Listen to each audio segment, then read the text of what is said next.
नमस्कार दोस्तों, triple C की एक और नई क्लास में आप सभी का एक बार फिर से स्वागत है। ये रिवीजन क्लास है। जो अब तक हमने क्लास ली है उनमें से 100 सबसे महत्वपूर्ण क्वेश्चन को हमने इसमें कवर किया है। तो ये काफी इंपॉर्टेंट क्लास है। इस क्लास को सभी को देखना है जो एग्जाम की तैयारी कर रहे हैं। जिन लोगों का नवंबर में एग्जाम है उन लोगों को ये क्लास पूरी देखनी चाहिए। इस क्लास में हमने 100 सबसे महत्वपूर्ण क्वेश्चन को लिया हुआ है, जो पिछली क्लासेस में पहले से बता चुका हूं। और इसमें हम उन सभी क्लास को एक तरह से रिवाइज करेंगे। तो चलिए वीडियो को स्टार्ट करते हैं। और ये क्लास अगर आपको पसंद आए तो वीडियो को लाइक जरूर करें।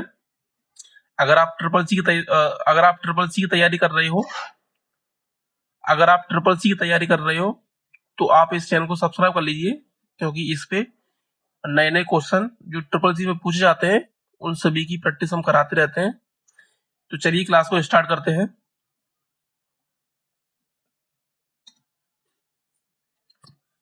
क्लास का जो सबसे पहला क्वेश्चन यहाँ पर दिया हुआ है, निम्नलिखित में से कौन सा दस्तावेज में वर्तनी की त्रुटि को कम करने में मदद करता है।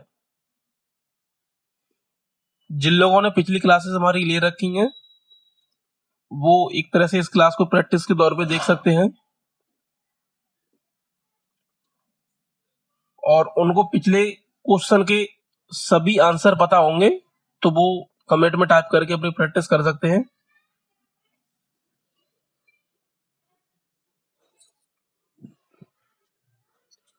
तो यहाँ पर हमारे पास क्वेश्चन दिया है, निम्नलिखित में से कौन सा दस्तावेज वर्तनी की त्रुटि को कम करने में मदद करता है। हमारे पास 4 ऑप्शन मिलेंगे, auto format, auto correct, smart tax या ऑटो टेक्स्ट। सही आंसर हमें यहाँ पर बताना है।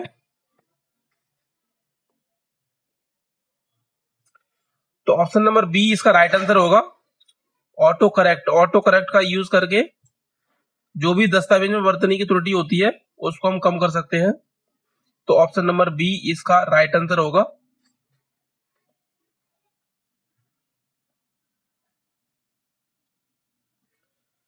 अगला यहां पर क्वेश्चन दिया है, निम्न में से कौन सा केवल हाई स्पीड इंटरनेट पर काम करता है। यहां पर हमें बताना है, निम्नलिखित में से कौन सा केवल हाई स्पीड इंटरनेट पर काम करता है। ऑप्शन ए में दिया है कोएक्सियल केबल, ऑप्शन बी में दिया है फाइबर केबल, ऑप्शन सी में दिया है ट्विस्टेड पेयर केबल, और ऑप्शन डी में दिया है ऑप्टिकल फाइबर केबल। यहां पर हमें बताया निम्न में से कौन सा केबल हाई स्पीड इंटरनेट पर काम करता है। तो ऑप्शन नंबर डी इसका राइट आंसर होगा, optical fibre cable. Optical fibre cable के द्वारा हम हाई स्पीड इंटरनेट का जो लाभ है वो हम ले सकते हैं। तो चलिए अगले क्वेश्चन की तरफ बढ़ते हैं।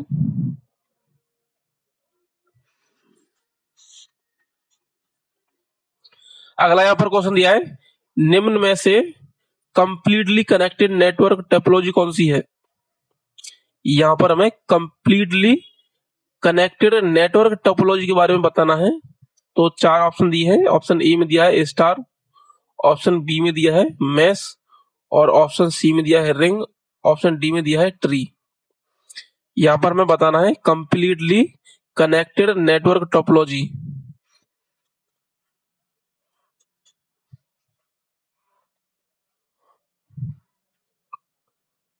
तो ऑप्शन नंबर बी इसका राइट आंसर होगा। जो मैश टोपोलॉजी होती है वो कंप्लीटली कनेक्टेड नेटवर्क टोपोलॉजी होती है।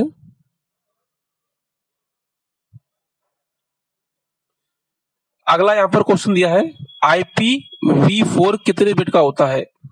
यहां पर हमें IPv4 के बारे में बताना है।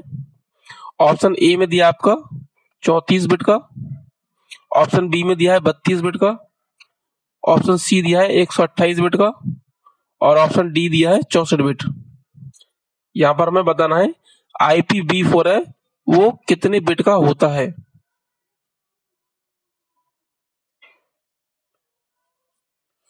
तो हमारे जो आईपी होते हैं वो दो प्रकार के होते हैं, IPv4 और IPv6। तो हमारा जो IPv4 होता है वो 32 बिट का होता है, जबकि IPv6 जो होता है वो 128 बिट का होता है। तो यहाँ पर हमसे पूछा गया है IPv4 कितने बिट का होता है, तो ऑप्शन नंबर बी इसका राइट आंसर होगा। IPv4 है वो 32 बिट का होता है।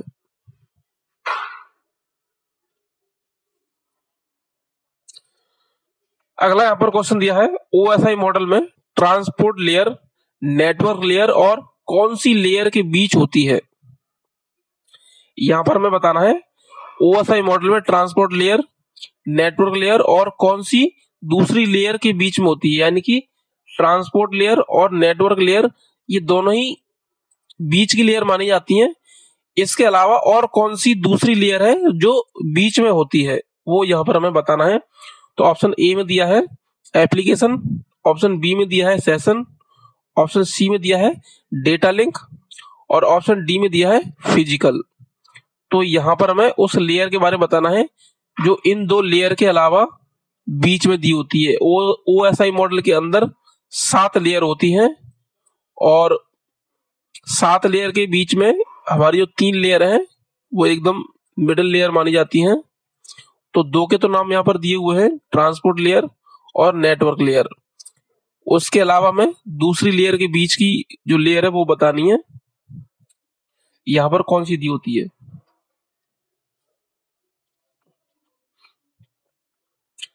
तो जो हमारी सेशन लेयर होती है वो तीसरी बीच की लेयर होती है, यानी कि हमें ऑप्शन नंबर बी लगाना है। ऑप्शन नंबर बी इसका राइट आंसर होगा, सेशन लेयर। अगले क्वेश्चन की तरफ बढ़ते हैं। जब हम चित्रों के साथ पूरे वेब पेज को सेव करना चाहते हैं तो निम्न में से किस विकल्प का उपयोग किया जाएगा। यहां पर हमें बताना है कि जब हम किसी वेबसाइट को ओपन करते हैं और उस वेब पेज पर जो भी चित्र वगैरह है, टेक्स्ट है या इमेजेस, उनको हमें एक साथ सभी को सेव करना है, तो हम किस विकल्प का उपयोग करेंगे। तो ऑप्शन ए में दिया है web page HTML only, option B में दिया है ऑल फाइल्स, ऑप्शन सी में दिया है web page complete, option D में दिया है टेक्स्ट फाइल। ये सभी जो क्वेश्चन मैं लगा रहा हूं वो सभी पिछली क्लासों से लिए हुए क्वेश्चन हैं, जिनको हम इस क्लास में रिवीजन कर रहे हैं एक तरह से। अगर आप इस क्लास में रिवीजन करते हो तो जो भी क्लास में आपने क्वेश्चन लगाए हैं, क्वेश्चन पढ़े हैं, काफी हेल्प मिलेगी और आपको एक तरह से पता भी चलेगा कि आप कितना कुछ याद है, जो SSC में आपको एक अच्छी ग्रेड दिलाएगा। अच्छे ग्रेड से पास होने के लिए ये क्लास बहुत जरूरी है, तो आपको ये क्लास पूरी लेनी चाहिए।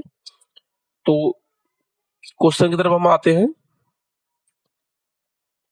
तो देखिए, जब हम चित्रों के साथ पूरे वेब पेज को सेव करना चाहते हैं तो निम्न में से जो वेब पेज कंप्लीट होता है उस ऑप्शन का यूज करते हैं, यानी कि एक तरह से जब हमें चित्रों के साथ पूरे वेब पेज को सेव करना हो तो हम वेब पेज कंप्लीट को सेव करते हैं एक तरह से। ऑप्शन नंबर सी इसका राइट आंसर होगा, ऑप्शन नंबर सी।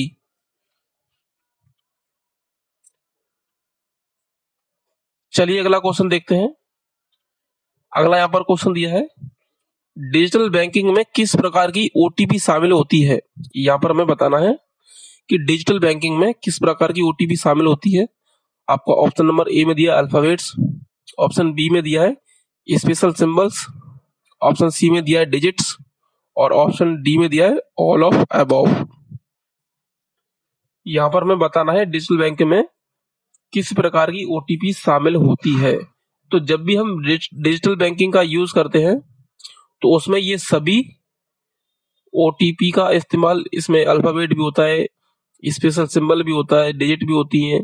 तो ऑप्शन नंबर डी इसका राइट आंसर होगा, ऑल ऑफ अबव, यानी कि ऊपर के जो सभी दिए हैं वो सभी सही हैं। तो इस हिसाब से ऑप्शन नंबर डी इसका राइट आंसर होगा। अगले क्वेश्चन की तरफ आगे बढ़ते हैं। अगला यहाँ पर क्वेश्चन दिया है, निम्नलिखित में से लिब्रे ऑफिस राइटर में ऑटो सेव का डिफॉल्ट अंतराल मान कितना होता है। यानी कि हमें लिब्रे ऑफिस का ये क्वेश्चन बताना है कि लिब्रे ऑफिस में जो भी हम ऑटो सेव वाला ऑप्शन यूज करते हैं उसका जो डिफॉल्ट अंतराल है, यानी कि बाय डिफॉल्ट पहले से जो सिस्टम में सेट होता है उसका अंतराल है वो कितना होता है, यानी कितने मिनट बाद ऑटोमेटिक डेटा सेव हो जाता है। तो ऑप्शन ए में दिया है 29 मिनट, ऑप्शन बी में दिया है 11 मिनट, ऑप्शन सी में दिया है 10 मिनट और ऑप्शन डी में दिया है 25 मिनट। चलिए, जिन लोगों को क्वेश्चन का जवाब पता है कमेंट में टाइप करके बताएं जरूर।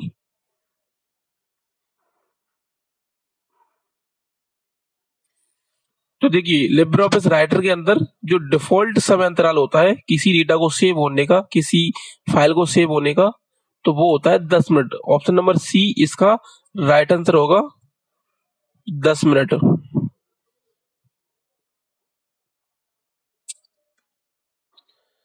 अगला यहां पर क्वेश्चन दिया है, नवीनतम पीढ़ी के कंप्यूटरों में निर्देशों को किस प्रकार निष्पादित किया जाता है?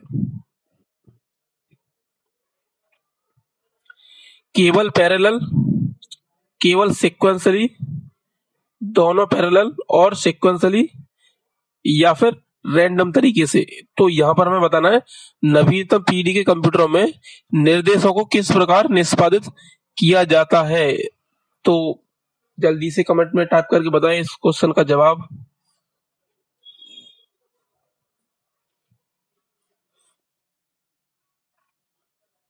ऑप्शन नंबर बी इसका राइट आंसर होगा केवल sequentially. Option number B.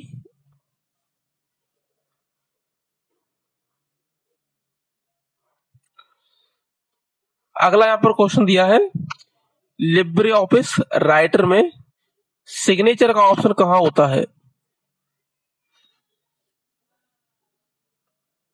Option A में दिया है आपका फाइल, ऑप्शन बी में दिया है एडिट, ऑप्शन सी में दिया है व्यू और ऑप्शन डी में दिया है नन।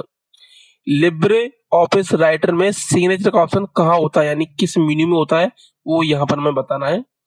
तो लिब्रे ऑफिस राइटर के अंदर जो सिग्नेचर का ऑप्शन मिलता है वो हमें फाइल मेन्यू के अंदर मिलता है, यानी ऑप्शन नंबर ए इसका राइट आंसर होगा।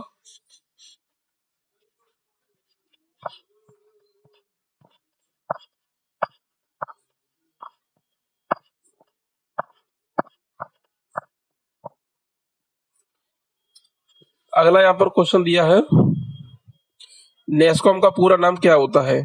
यहां पर हमें नेस्कॉम की फुल फॉर्म बतानी है। ऑप्शन ए दिया है the national association of service and software companies. Option B में दिया है the national association of software and service computer. Option C में दिया है the national association of software and service companies और ऑप्शन डी में दिया है नन ऑफ दीज। यहां पर हमें नेस्कॉम का पूरा नाम बताना है।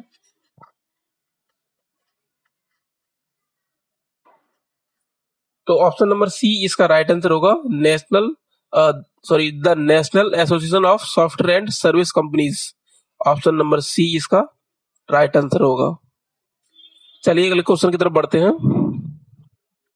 अगला यहां पर क्वेश्चन दिया है, यदि लिब्रे ऑफिस राइटर में फॉन्ट का आकार 12 है और एक पार्ट का चयन किया जाता है और सब स्क्रिप्ट में बदल दिया जाता है, तो स्वरूपित पार्ट का फॉन्ट आकार क्या होगा?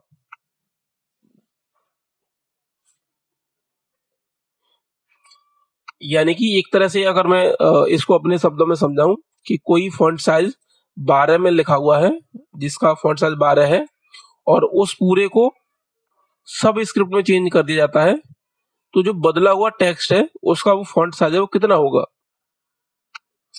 तो जाहिर सी बात है, जब हम सब स्क्रिप्ट यूज करते हैं तो उससे फॉन्ट साइज वही रहता है जो है, लेकिन वो सब स्क्रिप्ट में क्या होता है कि वो थोड़ा नीचे आ जाता है, बेस में आ जाता है। जैसे मैं H2O लिखूं, H2O, तो ये 2 कहां चला गया? नीचे। तो इसी को बोलते हैं सब स्क्रिप्ट। इसका जो फॉन्ट साइज है वो जो पहले से सेट होता है उसमें कोई चेंजिंग नहीं होती है, लेकिन थोड़ा सा ये नीचे आ जाता है। तो ऑप्शन नंबर इसका 12 ही आंसर सही होगा, यानी 12। ऑप्शन नंबर ए इसका राइट आंसर होगा। इसका जो फॉन्ट साइज है वो पहला है, वो बाद में सेम रहता है।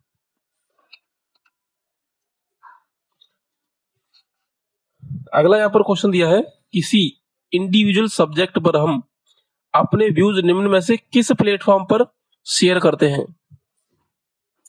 तो यहां पर हमारे पास सोशल नेटवर्किंग अलग अलग दिए हुए हैं, जैसे ट्विटर हो गया, फेसबुक, ब्लॉग या फिर नन।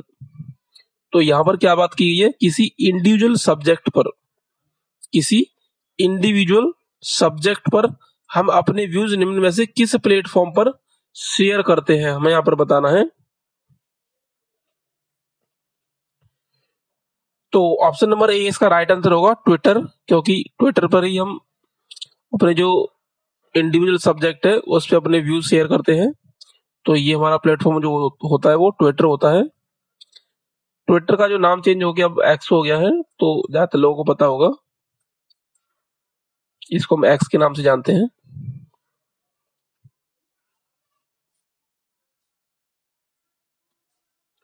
अगला यहाँ पर क्वेश्चन दिया है, लिब्रे ऑफिस कैल्क में सहायता के लिए आप किस कुंजी का उपयोग करेंगे।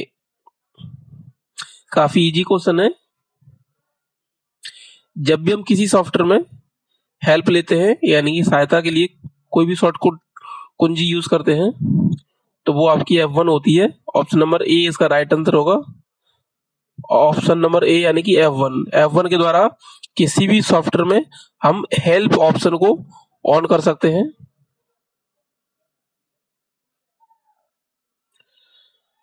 अगला यहाँ पर क्वेश्चन दिया है, ये ब्लैंक में भरना है हमें। डैश के उपयोग से एकाधिक डेस्कटॉप बनाए जा सकते हैं, यानी कि कौन सा ऑप्शन है जिसकी सहायता से हम एक से अधिक डेस्कटॉप बना सकते हैं। तो टास्क बार आइकन होता है, या फिर स्टोर आइकन होता है, या फिर टास्क व्यू आइकन होता है, या फिर टास्क रिव्यू आइकन होता है।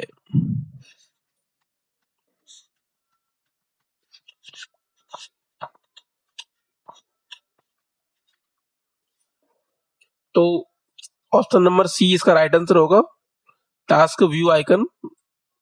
विंडोज 10 में जो टास्क व्यू आइकन दिया होता है उससे हम मल्टीपल या एक से अधिक डेस्कटॉप क्रिएट कर सकते हैं और उन पे सेपरेट तरीके से काम कर सकते हैं।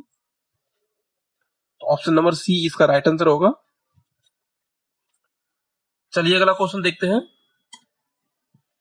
अगला यहाँ पर क्वेश्चन दिया है, निम्नलिखित में से OLX किसका उदाहरण है। OLX किसका एग्जांपल है, B2B, B2C, C2C या फिर नन। OLX में हम क्या करते हैं, कोई भी कस्टमर जो होता है वो किसी दूसरे कस्टमर को अपना सामान बेच सकता है,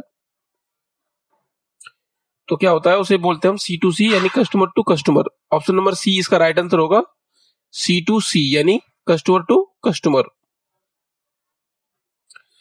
अगला यहाँ पर क्वेश्चन दिया है, आरटीजीएस की अधिकतम लेन देन सीमा क्या है, यानी कि आरटीजीएस के माध्यम से आप मैक्सिमम कितना अमाउंट ट्रांसफर कर सकते हो। 1 लाख, 2 लाख, 5 लाख या फिर नो लिमिट।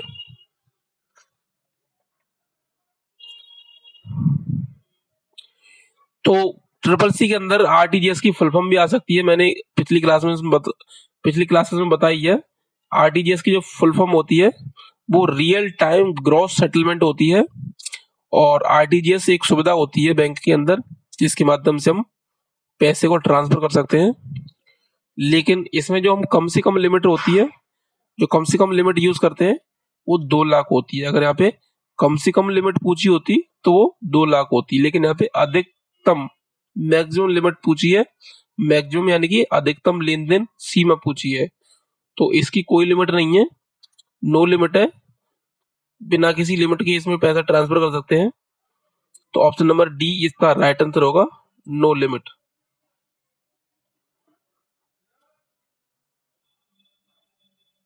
अगला यहां पर क्वेश्चन दिया है, कर्नेल से क्या आशय है। ऑप्शन ए में दिया है सॉफ्टवेयर जो ऑपरेटिंग सिस्टम की निगरानी करता है। ऑप्शन बी में दिया है उपयोगकर्ता की फाइलों को व्यवस्थित करता है। ऑप्शन सी में दिया है प्रिमिटिव फंक्शन का सेट जिस पर बाकी ऑपरेटिंग सिस्टम फंक्शन बिल्डअप होते हैं? ऑप्शन डी में दिया है निम्न में से कोई भी नहीं। तो यहां से कर्नेल से आशय क्या है?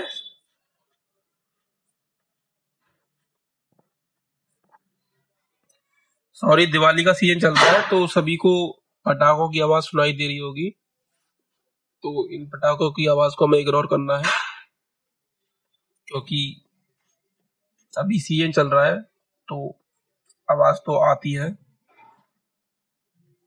तो इनको हम थोड़ा इग्नोर करते हैं।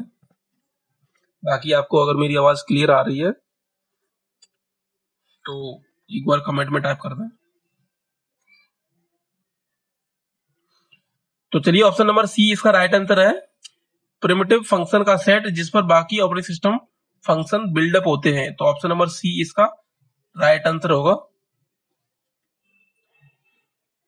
अगला यहाँ पर क्वेश्चन दिया है निम्न में से कौन सा एक 3D मॉडलिंग सॉफ्टवेयर नहीं है। यहाँ पर हमें 3D मॉडलिंग सॉफ्टवेयर नहीं है उसके बारे में बताना है। तो 3D टिन, गूगल स्केचअप या फिर फाइन एक्स्ट्रा या फिर ब्लेंडर। तो यहां पर हमें 3D मॉडलिंग सॉफ्टवेयर नहीं है इसके बारे में बताना है।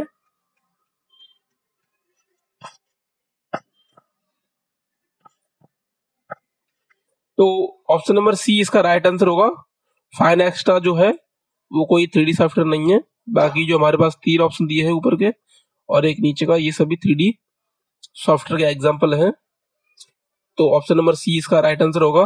फाइन एक्स्ट्रा कोई सॉफ्टवेयर नहीं है और कोई 3D सॉफ्टवेयर नहीं है, तो यहां पर फाइन एक्स्ट्रा इसका राइट आंसर होगा। अगला यहाँ पर क्वेश्चन दिया है SED से क्या तात्पर्य है। यहाँ पर हमें SED की फुल फॉर्म बतानी है। ऑप्शन ए में दिया है stray electric device, option B में दिया है stream edited device, option C में दिया है स्ट्रीम एडिटर और ऑप्शन डी में दिया है नन ऑफ दीज।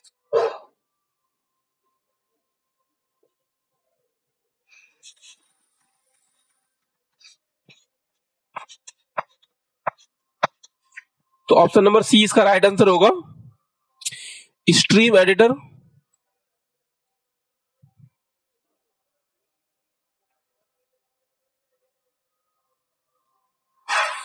अगला यहाँ पर क्वेश्चन दिया है कंट्रोल प्लस ई का उपयोग राइटर में किसके लिए किया जाता है। तो यहाँ पर हमें बताना है कंट्रोल प्लस ई का जो उपयोग है वो हम किसके लिए करते हैं। ऑप्शन ए में दिया है लेफ्ट अलाइन, ऑप्शन बी में दिया है राइट अलाइन, ऑप्शन सी में दिया है सेंटर अलाइन और ऑप्शन डी में दिया है नन।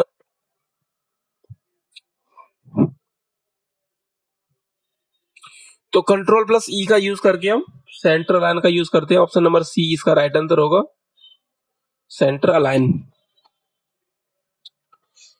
अगला यहां पर क्वेश्चन दिया है नेटवर्क में बैंडविड्थ का क्या अर्थ होता है। ऑप्शन ए में दिया है class of IP used in the network, option B में दिया है no port in computer, option C में दिया है computers connected in the network और ऑप्शन डी में दिया है transmission capacity of the communication channels.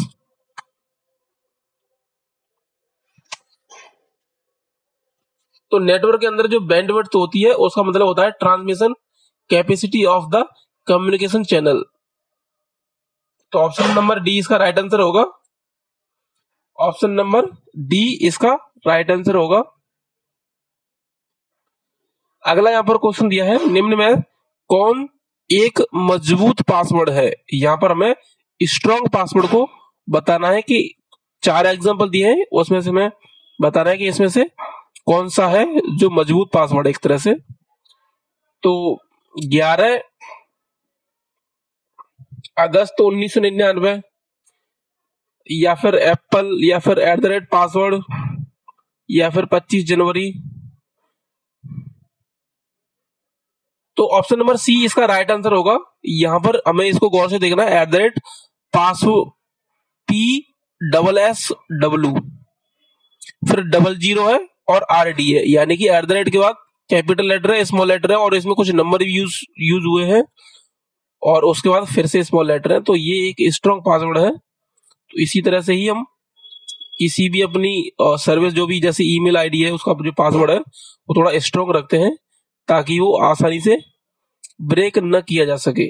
तो ऑप्शन नंबर सी इसका राइट आंसर होगा।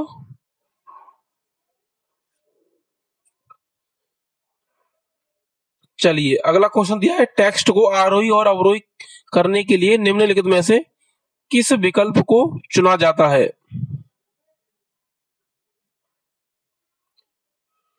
रीऑर्डर, शॉर्ट, फिल्टर या फिर असेंट। टेक्स्ट को आरोही और अवरोही करने के लिए क्या यूज करते हैं हम?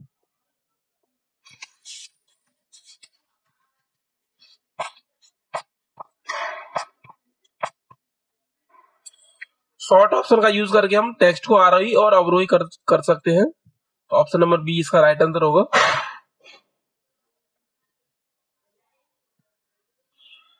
पटाखों की आवाज बहुत तेज आ रही है पर आपको इग्नोर करना है, आपको अपने एग्जाम पे ध्यान देना है। बाकी आपको अगर मेरी आवाज क्लियर आ रही है तो अच्छा है क्योंकि स्कोर बहुत है।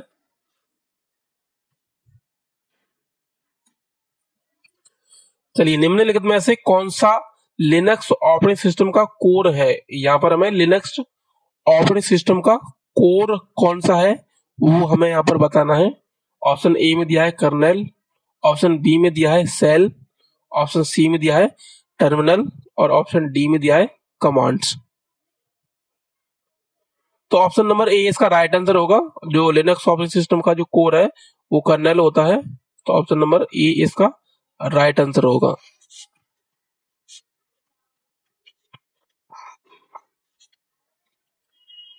अगला यहाँ पर क्वेश्चन दिया है, एनईएफटी किस वर्ष शुरू हुआ था? यहाँ पर हमें एनईएफटी किस वर्ष शुरू हुआ ये बताना है।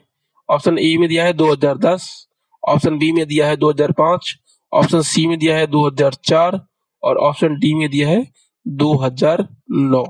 तो यहाँ पर हमें एनईएफटी के बारे में बताना है कि वह किस वर्ष शुरू हुआ। एनईएफटी क्या होता है? National electronic fund transfer.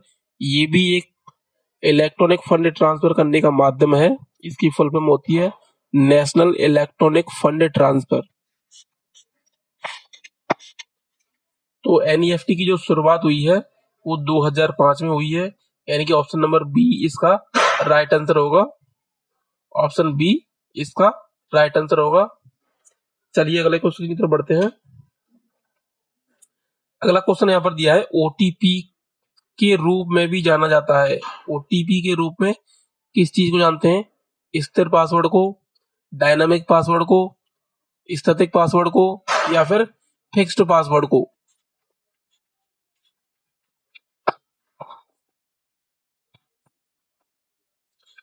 तो ओटीपी के रूप में हम डायनामिक पासवर्ड को जानते हैं। ऑप्शन नंबर बी इसका राइट आंसर होगा, डायनामिक पासवर्ड।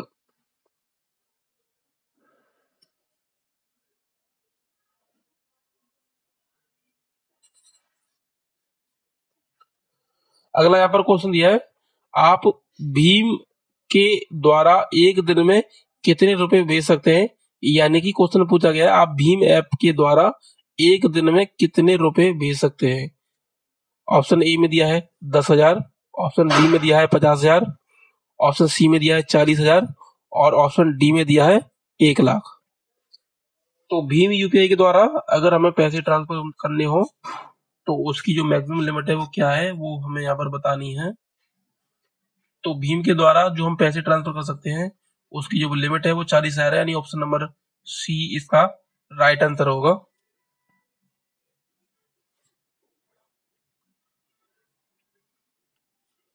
अगला यहाँ पर क्वेश्चन दिया है, 1956 में एआई क्रांति शुरू करने वाला सम्मेलन कहाँ आयोजित किया गया था?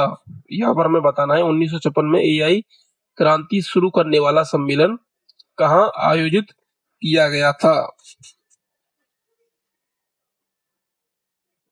आपका ऑप्शन ए में दिया है स्टैनफोर्ड, ऑप्शन बी में दिया है हार्वर्ड, ऑप्शन सी में दिया है न्यूयॉर्क और ऑप्शन डी में दिया है डार्टमाउथ।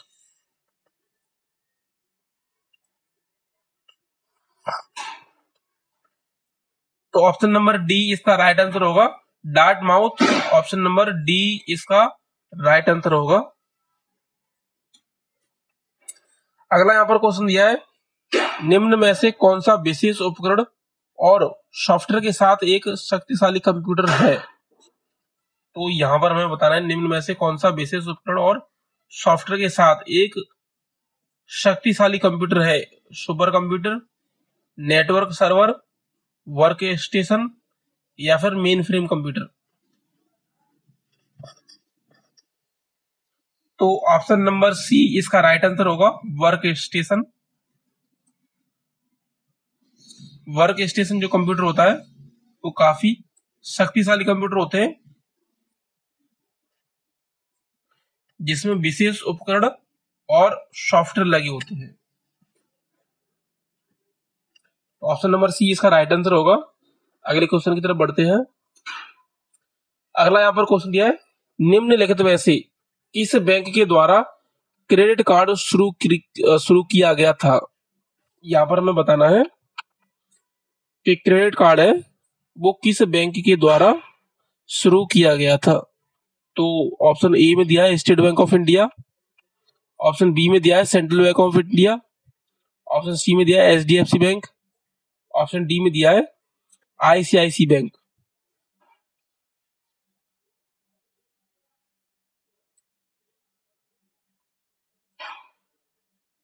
तो क्रेडिट कार्ड की जो शुरुआत है वो सेंट्रल बैंक ऑफ इंडिया के द्वारा की गई थी। तो ऑप्शन नंबर बी इसका राइट आंसर होगा, सेंट्रल बैंक ऑफ इंडिया। अगला यहां पर क्वेश्चन दिया है, निम्नलिखित में से इंडस्ट्री 4.0 किससे संबंधित है।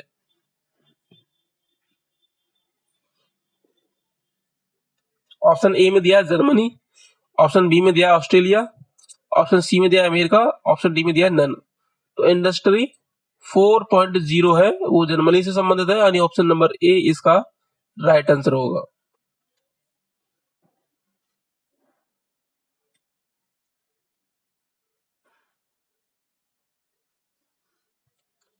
अगला यहाँ पर क्वेश्चन दिया है, अब तक हमारे पास कंप्यूटर की कितनी पीढ़ियां हैं। यहाँ पर हमें बताना है अब तक जो हम कंप्यूटर की पीढ़ी यूज कर रहे हैं उसमें अब तक टोटल कितनी पीढ़ियां हो चुकी हैं। तो ऑप्शन ए में दिया है 3, ऑप्शन बी में दिया है 6, ऑप्शन सी में दिया है 5, ऑप्शन डी में दिया है 7। तो सभी लोग जानते हैं कि अब जो हम पीढ़ी यूज कर रहे हैं वो कंप्यूटर पीढ़ी को हम 5वीं पीढ़ी के नाम से जानते हैं, यानी कि आर्टिफिशियल या फिर एआई पीढ़ी, आर्टिफिशियल इंटेलिजेंस। तो ऑप्शन सी इसका राइट आंसर होगा। अगला यहां पर क्वेश्चन दिया है, निम्नलिखित में से कौन सा एक निष्क्रिय ऑनलाइन हमले का उदाहरण नहीं है। यानी कि यहां पर हमें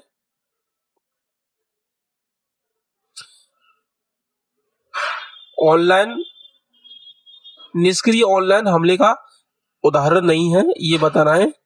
तो MITM, रिप्लाई अटैक, फिशिंग या फिर वायर स्निफिंग।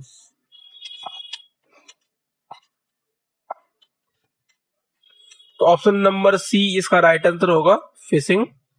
फिशिंग जो है वो निष्क्रिय ऑनलाइन हमले का एग्जाम्पल नहीं है। तो ऑप्शन नंबर सी इसका राइट आंसर होगा।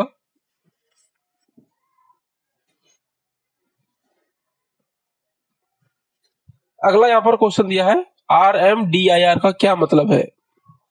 ऑप्शन ए में दिया है कॉपी डायरेक्टरी, ऑप्शन बी में दिया है remove the directory, option C में दिया है मूव डायरेक्टरी और ऑप्शन डी में दिया है प्रिंट डायरेक्टरी।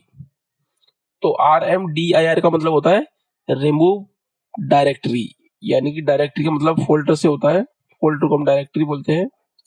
तो RM यानी रिमूव और DIR यानी कि डायरेक्टरी, तो रिमूव डायरेक्टरी। तो ऑप्शन नंबर बी इसका राइट आंसर होगा, रिमूव द डायरेक्टरी।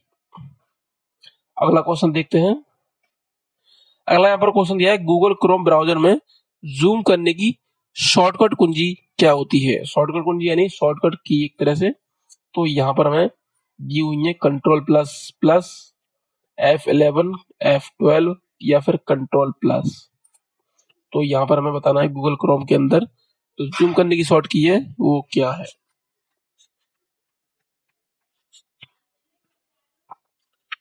तो गूगल क्रोम के अंदर जो हम जूम करते हैं उसकी शॉर्ट की होती है कंट्रोल प्लस, यानी कि कंट्रोल प्लस प्लस हम इस तरह से पढ़ते हैं। तो ऑप्शन नंबर ए इसका राइट आंसर होगा।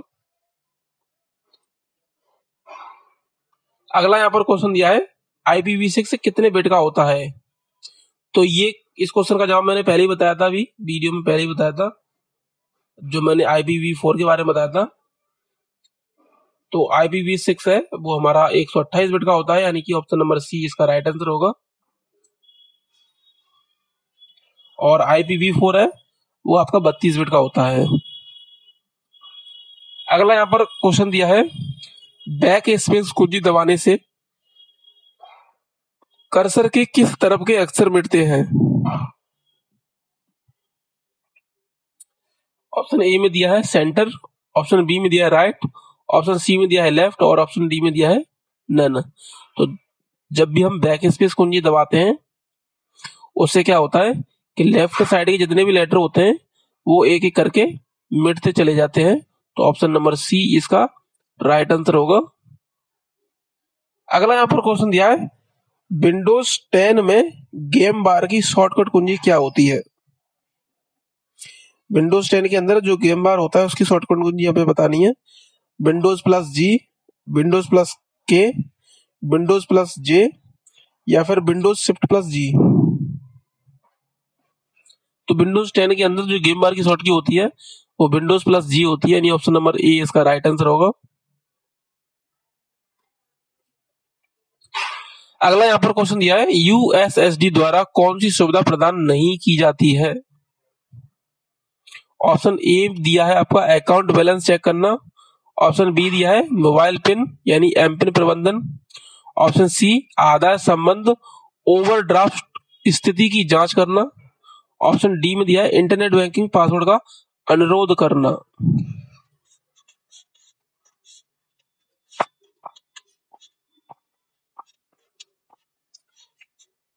तो यूएसएसडी के द्वारा इंटरनेट बैंकिंग पासवर्ड का अनुरोध करना ये सुविधा नहीं दी जाती है। तो ऑप्शन नंबर डी इसका राइट आंसर होगा। अगले क्वेश्चन की तरफ बढ़ते हैं। अगला यहाँ पर क्वेश्चन दिया एंटीवायरस निम्न में से किस प्रकार का सॉफ्टवेयर है। तो यहाँ पर हमें बताना है जो एंटीवायरस होता है वो किस प्रकार का सॉफ्टवेयर है।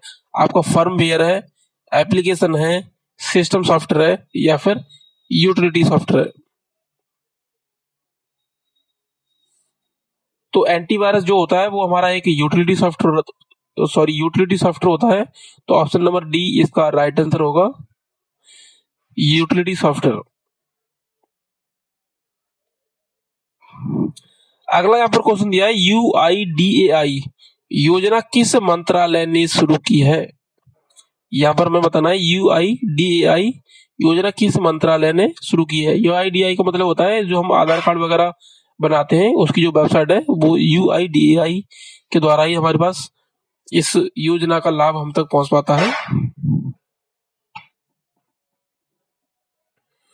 तो हमें बताना है वो किस मंत्रालय ने शुरू की है।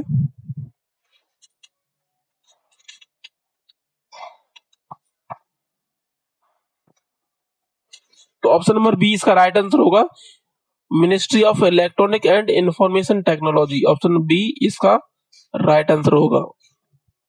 चलिए अगला क्वेश्चन देखते हैं। यहाँ पर फॉर्मूला दिया है इक्वल टू राउंड 175 कोमा -2 का मान क्या होगा। एक्सेल का फॉर्मूला है और इसमें राउंड फॉर्मूले का यूज किया गया है। 175 -2 का मान क्या होगा। ऑप्शन ए में दिया है 100, ऑप्शन बी में दिया है 200, ऑप्शन सी में दिया है 75 और ऑप्शन डी में दिया है 300। तो इक्वल टू राउंड 175 -2 का जो मान होगा वो 200 होगा और यानी कि ऑप्शन नंबर बी इसका राइट आंसर होगा।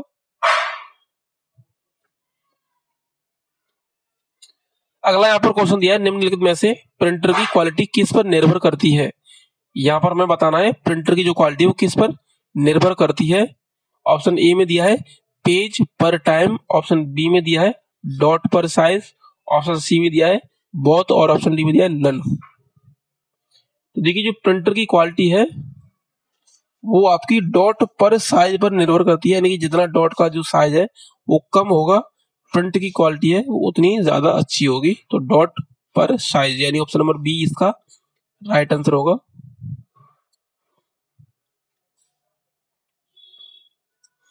अगला यहाँ पर क्वेश्चन दिया है निम्न में से किसको विश्व का सबसे बड़ा हेड ऑफ क्लस्टर कहा जाता है। तो ऑप्शन ए में दिया है ट्विटर, ऑप्शन बी में दिया है लिंक्डइन, ऑप्शन सी में दिया है गूगल और ऑप्शन डी में दिया है फेसबुक।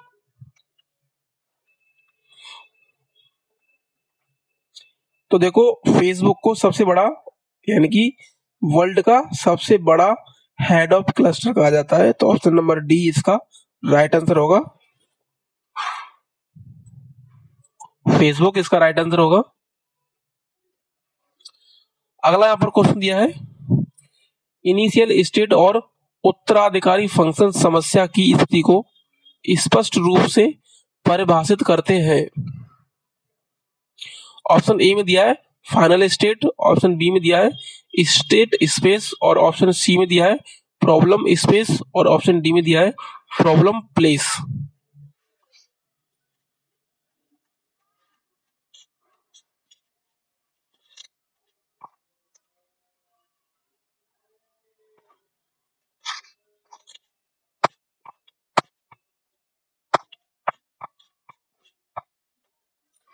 तो ऑप्शन नंबर बी इसका राइट आंसर होगा स्टेट स्पेस।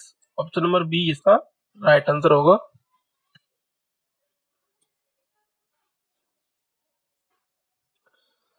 अगला यहाँ पर क्वेश्चन दिया है टीसीपी आईपी मॉडल में कितनी लेयर होती हैं। यहाँ पर हमें बताना है टीसीपी आईपी लेयर के अंदर कितनी लेयर होती हैं, 2, 4, 6 या फिर 8।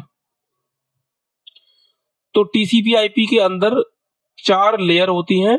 तो ऑप्शन नंबर बी इसका राइट आंसर होगा। टीसीपी आईपी के अंदर कितनी लेयर होती हैं, 4 लेयर। तो ऑप्शन नंबर बी इसका राइट आंसर होगा। अगला क्वेश्चन देखते हैं। अगला क्वेश्चन यहां पर दिया है निम्नलिखित में से लिब्रे ऑफिस का डिफॉल्ट व्यू कौन सा है। लिब्रे ऑफिस में जो हमें डिफॉल्ट व्यू है वो यहां पर हमें बताना है। ऑप्शन ए में दिया है वेब व्यू, ऑप्शन बी में दिया है स्लाइड व्यू, ऑप्शन सी में दिया है नॉर्मल व्यू और ऑप्शन डी में दिया है नन।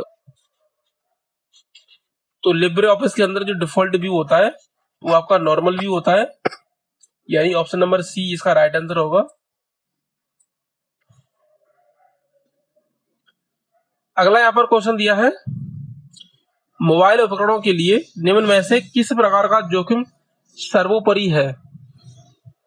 ऑप्शन ए में दिया आपका फिजिकल, ऑप्शन बी में दिया आपका नेटवर्क सिक्योरिटी, ऑप्शन सी में दिया है एक्सेस टू कॉर्पोरेट इंफॉर्मेशन और ऑप्शन डी में दिया है इजी ऑफ डाउनलोड।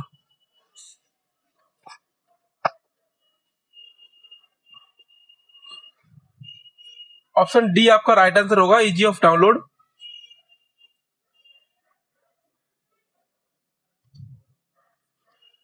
अगला यहां पर क्वेश्चन दिया है यूपीआई की स्थापना किसके द्वारा हुई। ऑप्शन ए में दिया है एनपीसीआई, ऑप्शन बी में दिया है एनबीसीआई और ऑप्शन सी में दिया है एनईएफटी और ऑप्शन डी में दिया है यूपीआई 2.0। तो ये सभी रिवीजन क्लास है, ये सभी क्वेश्चन हम पिछली क्लासेस में पहले ही लगा चुके हैं। तो जो लोगों ने पिछली क्लासेस सभी देखी हुई हैं उन सभी को ये क्वेश्चन पहले से ही पता है, पहले से ही पता होंगे, तो वो अपना रिवीजन कर सकते हैं।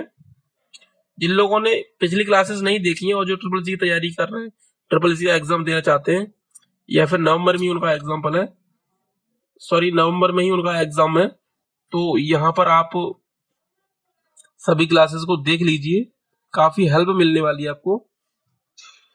तो यहाँ पर हमें बताना है यूपीआई की स्थापना किसके द्वारा हुई।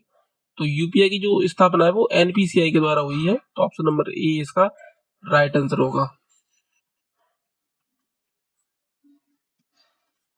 अगला यहाँ पर क्वेश्चन दिया है, निम्न में से प्रथम प्रोग्रामिंग भाषा कौन सी है।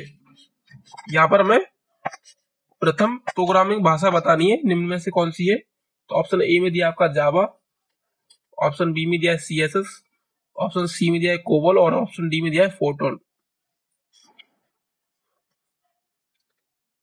तो जो प्रथम प्रोग्रामिंग भाषा है वो आपकी फोर्ट्रन है। ऑप्शन नंबर डी इसका राइट आंसर होगा। और कभी अगर फोर्ट्रन की फुल फॉर्म आती है एग्जाम के अंदर, तो इसकी जो फुल फॉर्म होती है फॉर्मूला ट्रांसलेशन।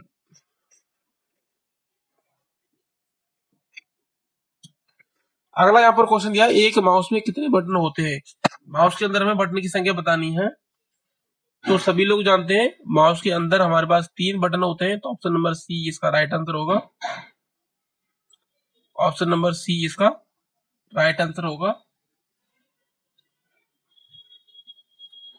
अगला यहाँ पर क्वेश्चन दिया है, निम्नलिखित में से कौन सी विशेषता लिब्रे ऑफिस इंप्रेस में नहीं होती है। कलम से खींचना, मुद्रित पारदर्शिता, ऑप्शन सी में आपका दिया स्लाइड छवियों के साथ स्पीकर के नोटों को प्रिंट करना, और ऑप्शन डी में दिया है कोई नहीं।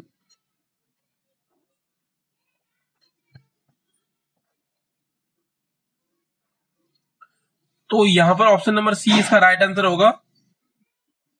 स्लाइड छवियों के साथ स्पीकर के नोटों को प्रिंट करना, ये लिब्रे ऑफिस के अंदर यानी कि लिब्रे ऑफिस इंप्रेस में ये क्षमता नहीं होती है, या फिर ये विशेषता नहीं होती है। तो ऑप्शन नंबर सी इसका राइट आंसर होगा। अगला यहाँ पर क्वेश्चन दिया है, निम्न में कौन सा ऑप्शन आरपीए में नहीं होता है। बारकोड स्कैन करना, मैसेज भेजना, वेदर बताना, POS invoice tag light.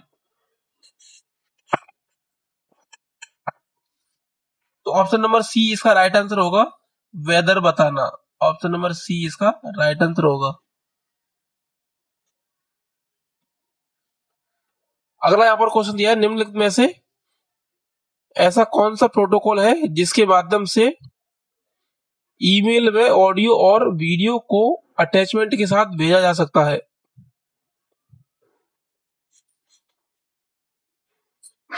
Option A में दिया आपका IMAP, ऑप्शन बी में दिया है पॉप, ऑप्शन सी में दिया है माइम और ऑप्शन डी में दिया है नन।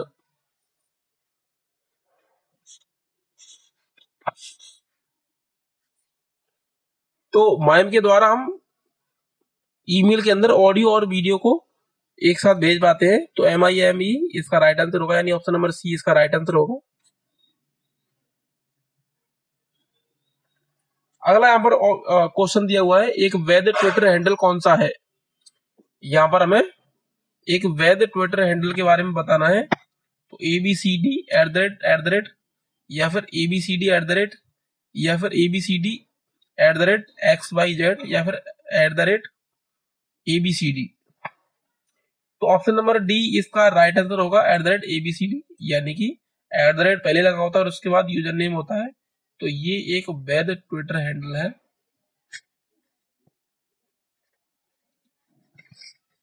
अगला यहाँ पर क्वेश्चन दिया है, फेसबुक में कितने प्रकार के रिएक्शन मौजूद है। तो फेसबुक के अंदर हमें मौजूद रिएक्शन के बारे में बताना है। तो सभी लोग जानते हैं फेसबुक के अंदर 7 रिएक्शन होते हैं। ऑप्शन ए इसका राइट आंसर है। फेसबुक के अंदर 7 रिएक्शन होते हैं। अगला यहाँ पर क्वेश्चन दिया है, नोट पार्ट बॉक्स में टाइप करते समय आपको निम्नलिखित में से कौन सी सुविधाओं का उपयोग करना चाहिए। ऑप्शन ए में दिया है स्लाइड शो, ऑप्शन बी में दिया है इंसर्ट्स, ऑप्शन सी में दिया है आपका स्लाइड मास्टर और ऑप्शन डी में दिया है जूम।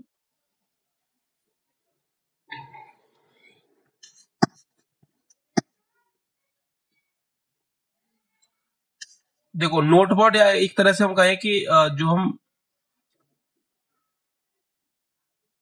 फोटो नोट डालते हैं, तो उसके लिए हम जूम ऑप्शन का यूज करते हैं, ताकि जो हमारे छोटे छोटे लेटर है वो हमें थोड़ा अच्छे से दिखाई दे। तो पहले हम क्या करते हैं, उसको डॉक्यूमेंट को जूम करते हैं। तो ऑप्शन नंबर डी इसका राइट आंसर होगा।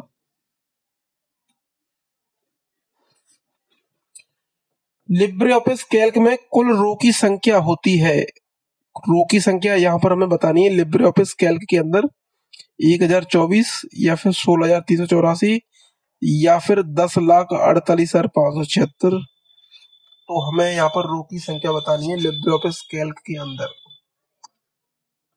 तो दोस्तों कैल्क हो या फिर एक्सेल हो, दोनों ही सेम होते हैं और 90% से ज्यादा पूरा इसमें दोनों जो होता है वो सेम सेम ही होता है। ऑप्शन वगैरह, शॉर्ट की वगैरह, ये सब चीजें सेम होती हैं। तो यहाँ पर रो की संख्या है वो भी सेम है। एक्सेल में भी 10,48,576 होती है और कैल्क के अंदर भी 10,48,576 होती है। तो ऑप्शन नंबर सी इसका राइट आंसर होगा।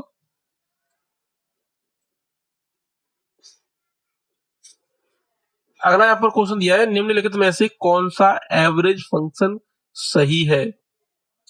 यहाँ पर हमें एवरेज फंक्शन के बारे में बताना है। यहाँ पर 3-4 एवरेज फंक्शन लिखे हुए हैं, उनमें से हमें बताना है कि कौन सा सही है। तो इक्वल टू एवरेज और bracket open bracket close, equal to average bracket के अंदर ए कोलन बी, उसके बाद सी में दिया आपका एवरेज ब्रैकेट के अंदर ए माइनस बी, और ऑप्शन डी में दिया है एवरेज ब्रैकेट के अंदर ए कॉमा बी। तो यहाँ पर एवरेज का जो सही फंक्शन है वो आपका ऑप्शन ए है, इक्वल टू एवरेज, और इसके अंदर में जितनी भी संख्याओं का एवरेज निकालना है वो हम कॉमा करके लिखते चले जाएंगे या फिर रेंज देंगे। अगला यहाँ पर क्वेश्चन दिया है, लिब्रे ऑफिस कैल्क में स्प्रेडशीट की अधिकतम संख्या कितनी होती है।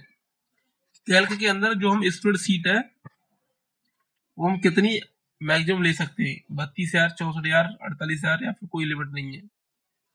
तो देखिए लिब्रे ऑफिस कैल्क के अंदर जो स्प्रेडशीट की अधिकतम जो संख्या होती है वो 32,000 होती है, यानी कि ऑप्शन नंबर ए इसका राइट आंसर होगा।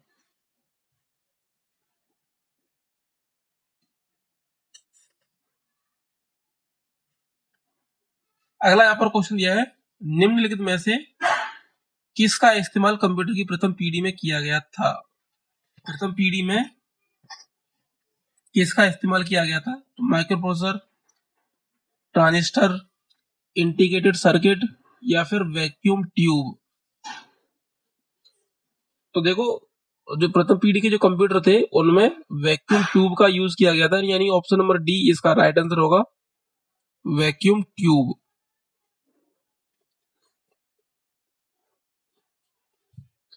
अगला यहाँ पर क्वेश्चन दिया है, आर्टिफिशियल इंटेलिजेंस को किस वर्ष स्थापित किया गया था। यानी कि हमें यहाँ पर बताना है कि एआई को किस वर्ष स्थापित किया गया था। ऑप्शन ए में दिया है 1956, ऑप्शन बी में दिया है 1986, ऑप्शन सी में दिया है 1978 और ऑप्शन डी में दिया है 1999।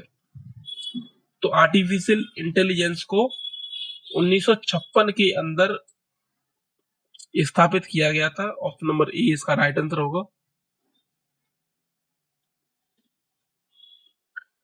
अगला यहाँ पर क्वेश्चन दिया है, किसी को बार बार धमकी देना या परेशान करना क्या कहलाता है।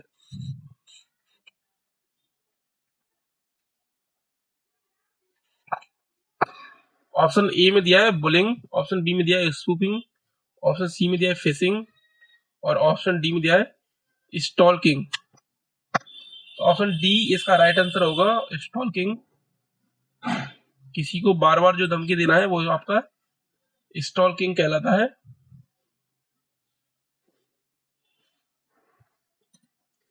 अगला यहाँ पर क्वेश्चन दिया है, एक चार्ट को संपादित करने के लिए निम्न में से किसका अनुसरण किया जाता है। यानी किसी चार्ट को जब हम एडिट करते हैं तो किन ऑप्शन का एक तरह से प्रयोग करते हैं। तो यहाँ पर ऑप्शन ए में दिया है ट्रिपल चार्ट ऑब्जेक्ट पर क्लिक करें, ऑप्शन बी में दिया है चार्ट ऑब्जेक्ट को क्लिक करें और खींचे, ऑप्शन सी में दिया है चार्ट ऑब्जेक्ट पर डबल क्लिक करें और ऑप्शन डी में दिया है चार्ट ऑब्जेक्ट पर क्लिक करें।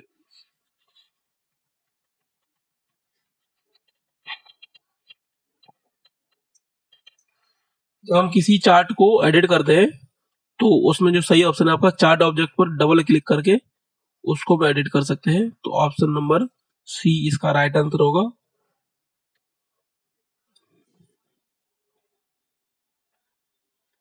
अगला यहाँ पर क्वेश्चन दिया है, निम्नलिखित में से प्रेजेंटेशन में मौजूद प्रथम स्लाइड को किस नाम से जाना जाता है?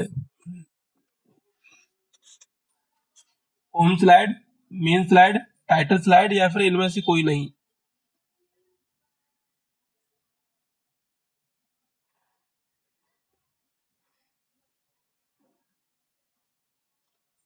तो प्रेजेंटेशन में जो पहली स्लाइड होती है उसको हम टाइटल स्लाइड के नाम से जानते हैं, यानी ऑप्शन नंबर सी इसका राइट आंसर होगा, टाइटल स्लाइड। अगला यहाँ पर क्वेश्चन दिया है, शब्द के ऊपर लाइन को क्या कहा जाता है? अपर line, over line, line over word या फिर नन? किसी शब्द के ऊपर जब हम लाइन डाल देते हैं तो उसको हम क्या बोलते हैं?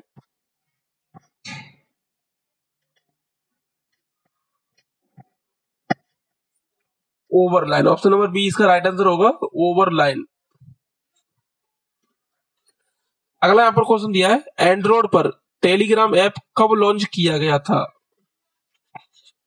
यानी कि एंड्रॉइड के ऊपर टेलीग्राम का एप्लीकेशन होता है उसको कब लॉन्च किया गया था वो यहाँ पर हमें बताना है। अक्टूबर 2013, अगस्त 2013, सितंबर 2013 या फिर इनमें से कोई नहीं?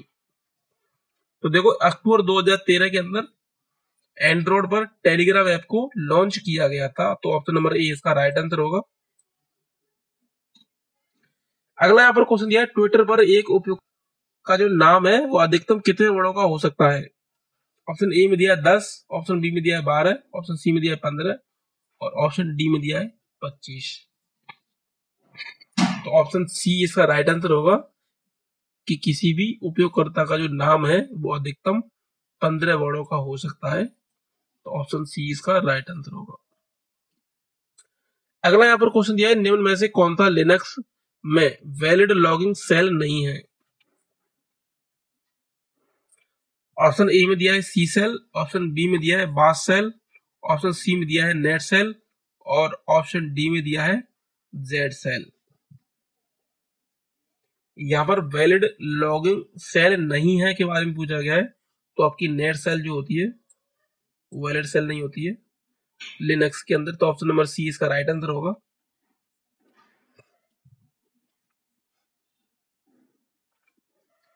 एक नेटवर्क में बैंडविड्थ का क्या अर्थ होता है? किसी नेटवर्क में जो बैंडविड्थ है उसका क्या मतलब होता है यहाँ पर हमें बताना है। नेटवर्क में प्रयुक्त आईपी की कक्षा, कंप्यूटर में पोर्ट नहीं, नेटवर्क में कनेक्टेड कंप्यूटर, कम्युनिकेशन चैनल की ट्रांसमिशन क्षमता। तो ऑप्शन नंबर डी इसका राइट आंसर होगा। ये क्वेश्चन कई बार रिपीट हो चुका है। कम्युनिकेशन चैनल में ट्रांसमिशन की जो क्षमता होती है उसको हम बैंडविड्थ के नाम से जानते हैं।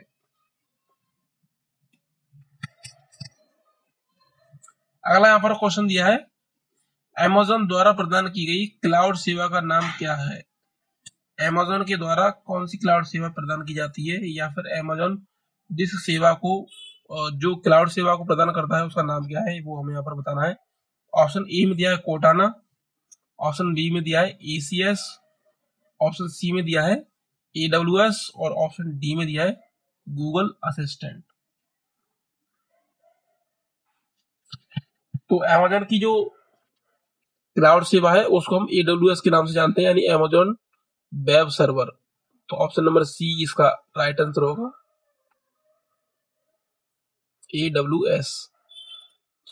अगला यहाँ पर क्वेश्चन दिया है, IRCTC का पूरा नाम क्या होता है? यहाँ पर हमें IRCTC की फुल फॉर्म बतानी है।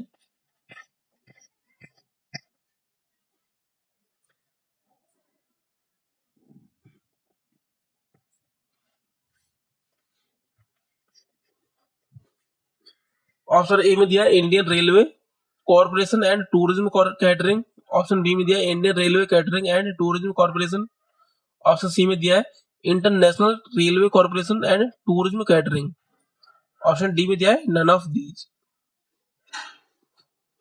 तो ऑप्शन नंबर बी इसका राइट आंसर होगा, Indian railway catering and tourism corporation. Option number B इसका राइट आंसर होगा।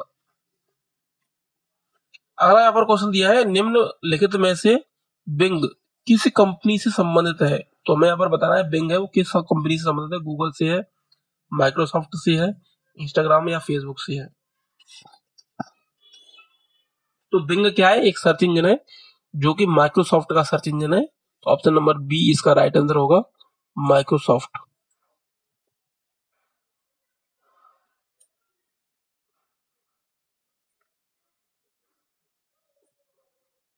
अगला यहाँ पर क्वेश्चन दिया है, डिजिटल बैंकिंग से क्या तात्पर्य है।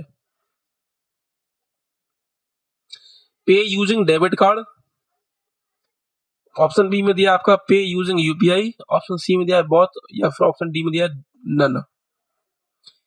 डिजिटल बैंकिंग से क्या तात्पर्य है वो यहाँ पर हमें बताना है। तो डिजिटल बैंकिंग का मतलब होता है पे यूजिंग यूपीआई, यानी कि जो हम पैसा है वो यूपीआई के माध्यम से ट्रांसफर कर सकते हैं। तो ऑप्शन नंबर बी इसका राइट आंसर होगा। अगला यहाँ पर क्वेश्चन दिया है, निम्नलिखित में से कौन सी कमांड का उपयोग निर्माण के समय फाइलों और निर्देशिकाओं के लिए डिफॉल्ट अनुमतियों को बदलने के लिए किया जा सकता है।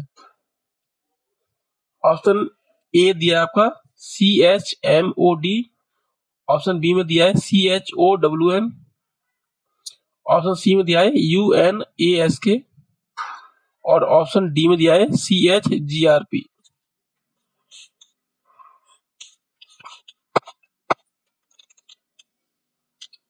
तो ऑप्शन नंबर सी इसका राइट आंसर होगा, UMASK। ऑप्शन नंबर सी इसका राइट आंसर होगा। अगला यहाँ पर क्वेश्चन बताना है, AEPS का पूरा नाम क्या है। यहाँ पर हमें AEPS की फुल फॉर्म बतानी है। ऑप्शन ए में दिया है आपका Aadhaar enabled password system, option B में दिया है account enabled payment system, option C में दिया है आधार इनेबल्ड पेमेंट सिस्टम, और ऑप्शन डी में दिया है आधार इनेबल्ड पेमेंट सिस्टम। तो यहाँ पर नीचे की जो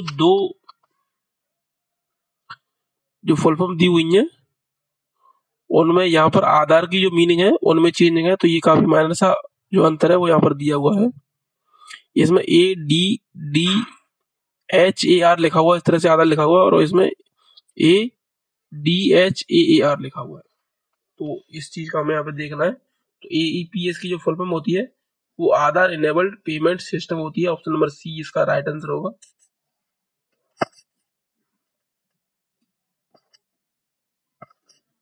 अगला यहाँ पर क्वेश्चन दिया है, निम्नलिखित में से किस विकल्प का उपयोग नए नाम से फाइल को सेव करने के लिए किया जाता है।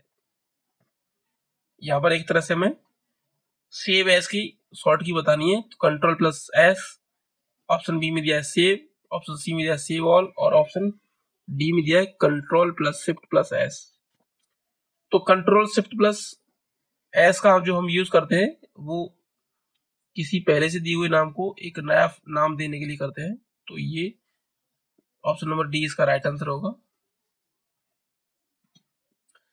अगला यहाँ पर क्वेश्चन दिया है, निम्नलिखित में से एटीएम शब्द किस से लिया गया है। यहाँ पर हमें बताना है कि जो एटीएम शब्द है वो किस से लिया गया है।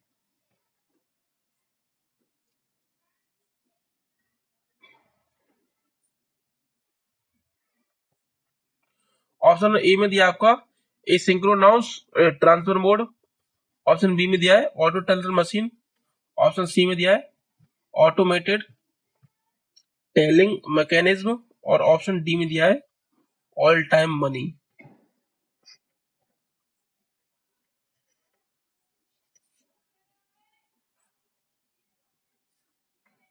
तो ऑप्शन ए आपका राइट आंसर होगा, ए सिंक्रोनाउस ट्रांसफर मोड।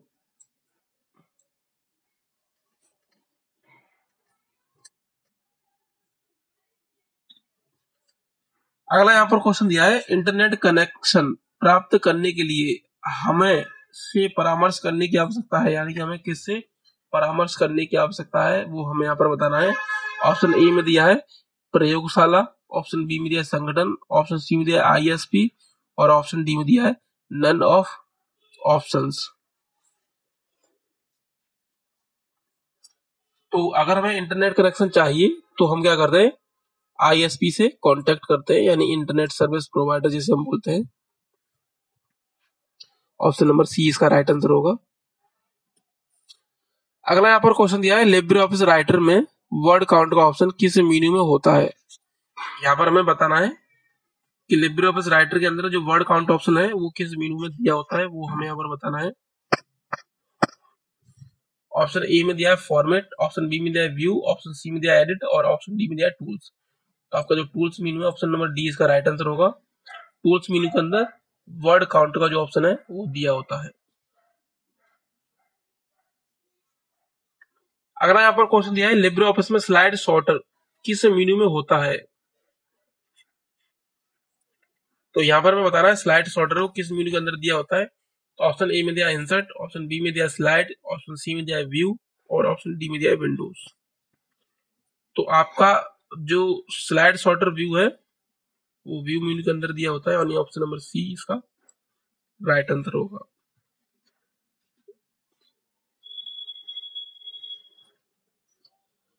अगला यहाँ पर क्वेश्चन दिया है, आईएफएससी से क्या तात्पर्य है। ऑप्शन ए में दिया है पहले 4 अंक बैंक का प्रतिनिधित्व करते हैं और अंतिम 6 अंक शाखा का प्रतिनिधित्व करते हैं। ऑप्शन बी में दिया है Indian financial system code. Option C में दिया है यह 11 अंकों का कोड है और ऑप्शन डी में दिया है उपरोक्त सभी। तो ऑप्शन डी इसका राइट आंसर होगा, यानी कि ऊपर के जो 3 ऑप्शन है वो सही है।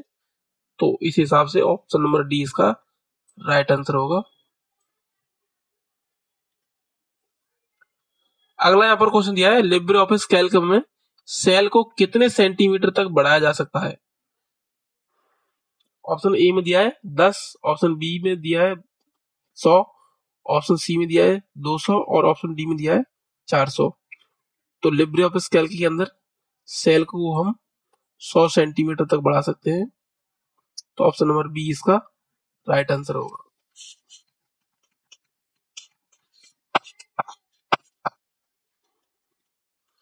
अगला यहाँ पर क्वेश्चन दिया है, समानता के लिए तुलनात्मक संचालिका है। तो ऑप्शन ए में दिया है plus equal to, option B में दिया है इक्वल टू और ऑप्शन सी में दिया है इक्वल टू या फिर ऑप्शन डी में दिया है नन। तो समानता के लिए हम तुलनात्मक संचालिका यूज करते हैं, वो इक्वल टू होता है। ऑप्शन नंबर बी इसका राइट आंसर होता है।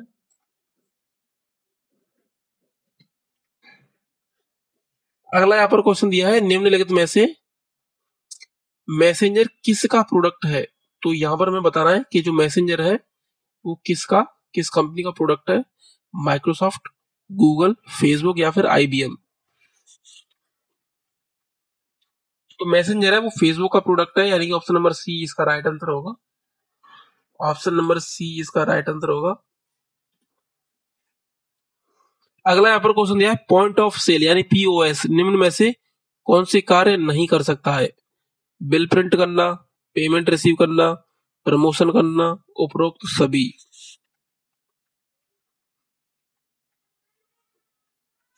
तो पीओएस मशीन के द्वारा प्रमोशन नहीं कर सकते हैं, तो ऑप्शन नंबर सी इसका राइट आंसर होगा। बाकी इसे बिल को रिसीव कर सकते हैं, पेमेंट रिसीव कर सकते हैं, बिल को प्रिंट कर सकते हैं, ये सभी कार्य कर सकते हैं, लेकिन प्रमोशन इससे नहीं किया जाएगा। अगला यहाँ पर क्वेश्चन दिया है, एक असिमेट्रिक की या पब्लिक की सिफर का उपयोग करती है। तो ऑप्शन ए में दिया है 1 की, ऑप्शन बी में दिया है 2 की, ऑप्शन सी में दिया है 3 की और ऑप्शन डी में दिया है 4 की। तो ऑप्शन नंबर बी इसका राइट आंसर होगा। 2 की है, वो असिमेट्रिक की, पब्लिक की या सिफर की का प्रयोग करती है। अगला यहाँ पर क्वेश्चन दिया है, ईमेल लिखने को क्या कहते हैं। जब हम कोई ईमेल लिखते हैं तो उस प्रक्रिया को हम क्या बोलते हैं, सेंडिंग, कम्युनिकेशन, कंपोजिंग या फिर स्टायरिंग। तो जब हम कोई ईमेल लिखते हैं तो उस प्रक्रिया को हम कंपोजिंग बोलते हैं, यानी ऑप्शन नंबर सी इसका राइट आंसर होगा।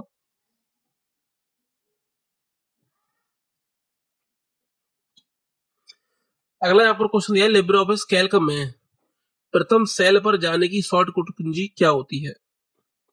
यानी कि लिब्रे ऑफिस कैल्क में हम प्रथम सेल पे जाना चाहते हैं तो उसकी शॉर्टकट कुंजी क्या होगी। ऑप्शन ए में दिया है होम, ऑप्शन बी में दिया है shift plus home, option C में दिया है कंट्रोल प्लस होम और ऑप्शन डी में दिया है कंट्रोल प्लस अप।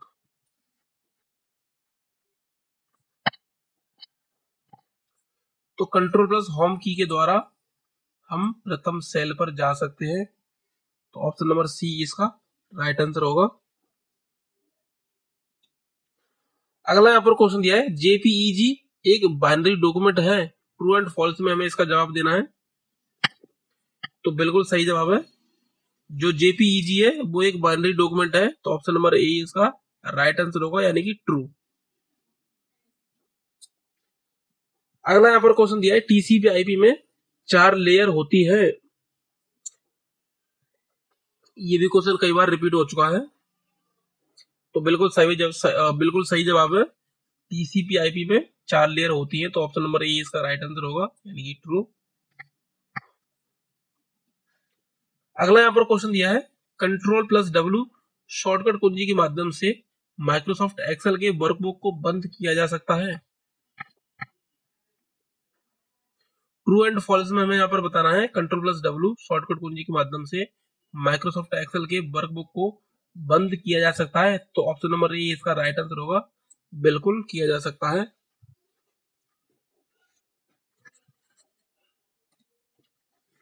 अगला यहाँ पर क्वेश्चन दिया है निम्नलिखित में से लिब्रे ऑफिस में वर्ड काउंट कमांड में कौन से ऑप्शन मौजूद होते हैं। यानी कि लिब्रे ऑफिस के अंदर वर्ड काउंट जो कमांड दी होती है उसमें कौन कौन से ऑप्शन है वो काम करते हैं या मौजूद होते हैं। तो ऑप्शन ए हो गया वर्ड, ऑप्शन बी में हो गया आपका character including space, option C में हो गया करेक्टर एक्सक्लूजिंग स्पेस और ऑप्शन डी में हो गया ऑल ऑफ दीज।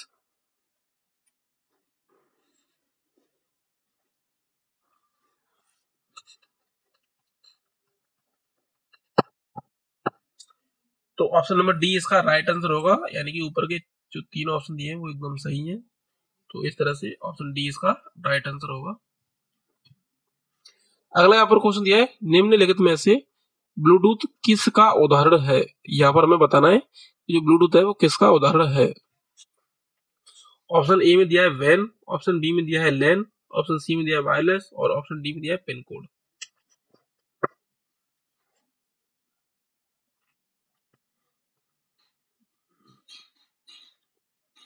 तो ऑप्शन नंबर सी इसका राइट आंसर होगा। ब्लूटूथ है वो वायरलेस का एक एग्जांपल है। तो ऑप्शन नंबर सी इसका राइट आंसर होगा।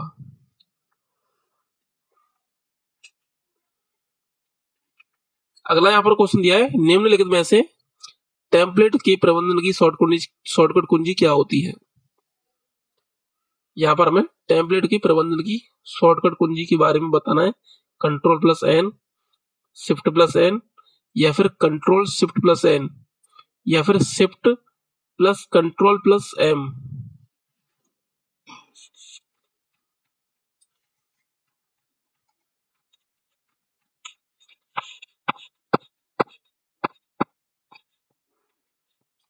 तो ऑप्शन नंबर सी इसका राइट आंसर होगा, control shift plus N. Option number C इसका राइट आंसर होगा। अगला यहाँ पर क्वेश्चन दिया है निम्नलिखित में से यूनिवैक का फुल फॉर्म क्या होता है। यहाँ पर हमें यूनिवैक का फुल फॉर्म बताना है। ऑप्शन ए में दिया है universal automatic computer, option B में दिया है unified automatic calculator, option C में दिया है यूनिवर्सल ऑटोमेटिक कोड और ऑप्शन डी में दिया है all of these. Option number A इसका राइट आंसर होगा, यूनिवर्सल ऑटोमेटिक कंप्यूटर।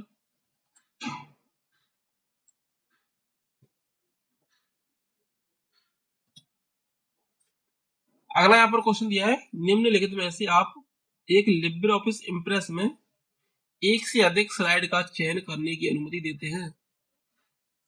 यानी कि लिब्रे ऑफिस इम्प्रेस के अंदर जब हमें एक से अधिक स्लाइडों को सिलेक्ट करना हो तो उसके लिए हम कौन सा ऑप्शन यूज करते हैं वो हमें यहाँ पर बताना है। ऑप्शन ए में दिया है प्रत्येक स्लाइड को खींचें, ऑप्शन बी में दिया है शिफ्ट प्लस प्रत्येक स्लाइड पर क्लिक करें, ऑप्शन सी में दिया है प्रत्येक स्लाइड पर क्लिक करें, और ऑप्शन डी में दिया है कंट्रोल प्लस प्रत्येक स्लाइड पर क्लिक करें।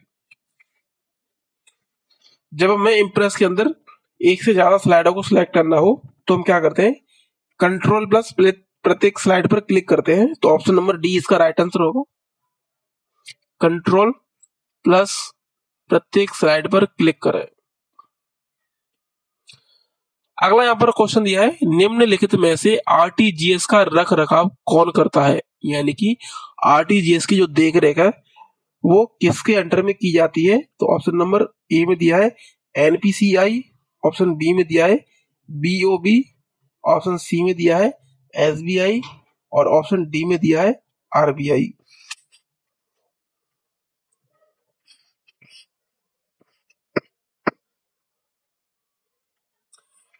तो आरटीजीएस की जो रख रखाव है वो आरबीआई के द्वारा किया जाता है या फिर आरबीआई के अंडर में इसका रख रखाव जो किया जाता है। तो ऑप्शन नंबर डी इसका राइट आंसर होगा, आरबीआई।